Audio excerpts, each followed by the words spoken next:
आणि यानंतर पुन्हा एकदा अभय पटवर्धन सरांकडे जाते. सर, आता सध्या जी आपण दृश्य बघतोय, प्रत्येक भारतीयाचा ऊर अभिमानानं भरून यावा अशी ही दृश्य आहेत.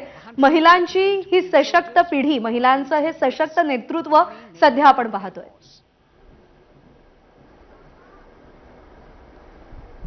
अगदी बरोबर आहे तुम्ही जे म्हणाले. यावेळेचा जो रिपब्लिक डे परेड सुरू झालेली आहे, गणतंत्र दिवसाची परेड, तीच मुळी घोषवाक्याने सुरू झाली. आपल्याला सगळ्यांनाच माहिती आहे की जुन्या काळामध्ये जेव्हा महाभारताचं युद्ध झालं होतं तेव्हा युद्ध सुरू व्हायच्या आधी शंखनाद व्हायचा, युद्ध संपायच्या वेळेला शंखनाद व्हायचा. यावेळेला तोच शंखनाद आपल्या रिपब्लिक डे परेडमध्ये आलेला आहे. कारण युद्ध सुरू करताना आम्ही स्त्रियांना महत्त्व देतो हे याच्यामध्ये त्यांनी दाखवून दिलेलं आहे.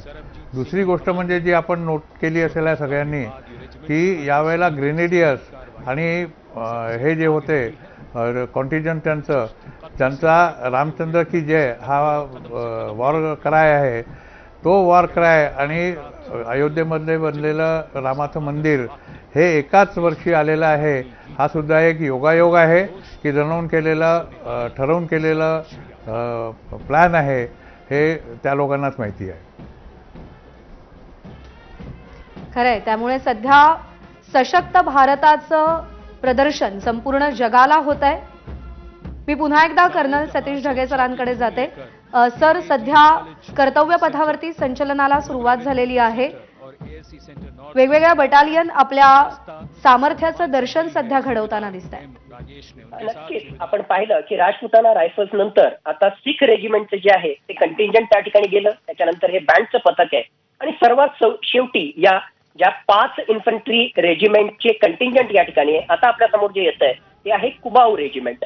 तर या सिख रेजिमेंटला जसं मी वॉर क्राय विषयी म्हणत होतो, बोले सो निहाल सत्य काल म्हटलं की हे सगळे जे आहेत सिख जवान दुश्मनावर तुटून पडतात. त्याच प्रकारे या कुमाऊ रेजिमेंटचे जवान मॅक्सिमम जे पहाडी भागातील त्या ठिकाणी असतात. तर या कुमाऊ रेजिमेंटचा जो वॉर क्राय आहे तो आहे कालिका माता की जय. तर असा कालिका माता की जय असा जयघोष करून दुश्मनांवर तुटून पडणारे कुमाऊ रेजिमेंटचे जवान 144 जवान अतिशय शिस्तबद्ध पद्धतीनं पदलालित्याचं प्रदर्शन करत अतिशय योग्य रीतीने समन्वय साधत आपल्या समोरून या ठिकाणी पथसंचलन करताना आपल्याला त्या ठिकाणी दिसतात.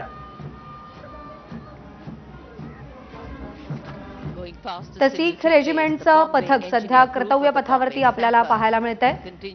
डोगरा रेजिमेंट सेंटरचा बँड सध्या या कर्तव्य पथावरून मार्गस्थ होताना आपल्याला पाहायला मिळतोय. 75वा प्रजासत्ताक दिन आहे आणि त्या निमित्तानं भारताचं सामरिक सामर्थ्य काय आहे याचं दर्शन सध्या संपूर्ण जगाला घडतंय.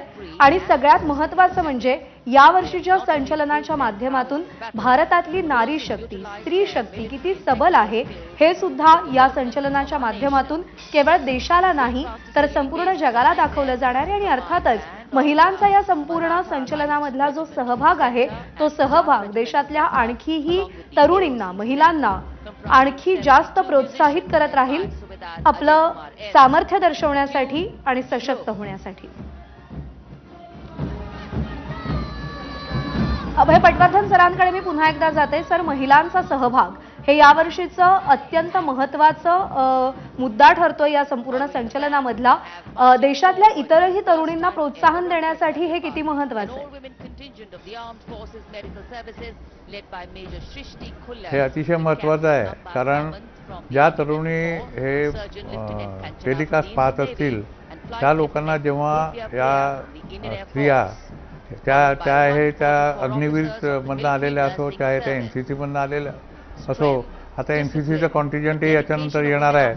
तर त्यामध्ये त्या सगळ्या बालिका किंवा स्त्रिया आणि पिलानीचा जो NCC बँड आहे त्या सगळ्यांना जेव्हा पाहतात तेव्हा आपणही यांच्याप्रमाणेच देशरक्षणाकरता सज्ज व्हावं ही इच्छा त्यांच्यामध्ये जागृत असते, असं माझं मत आहे.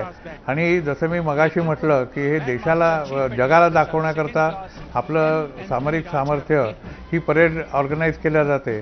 आणि त्याच्यामध्ये स्त्रियांचा भाग किती की आमच्यामध्ये 80 बैंड वादक जिसमें शामिल